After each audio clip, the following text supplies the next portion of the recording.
இயேசு கிறிஸ்துவும் நானும். இன்றைய வேத வசனம் வெளிப்படுத்தின விசேஷம் 3:11. இதோ சீக்கிரமாய் வருகிறேன், ஒருவனும் உனக்கு எடுத்துக்கொள்ளாதபடி உனக்குள்ளதை பற்றி கொண்டிரு.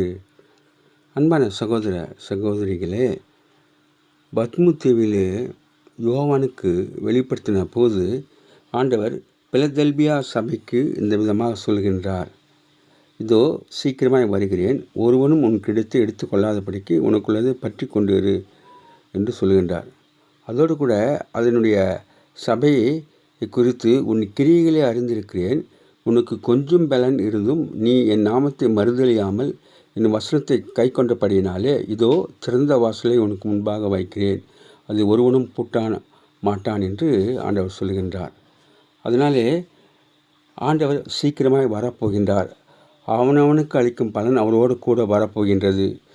அதனால் நாம் அந்த வருகைக்காக ஆயத்தமாக இருப்போம், அநேகரை ஆயத்தப்படுத்துவோம், அவர்களுக்கு நம்ம காவலாக இருப்போம். நாம் நம்முடைய கிரியைகளிலே ஆண்டவரை மையப்படுத்துவோம், நாம் உண்மை உள்ளதாக வாழ்வோம். Have a blessed day. God bless you. Give your heart to God, your hand to man. Live in God's word, live on your knees. Thanks for watching. Like, share, subscribe.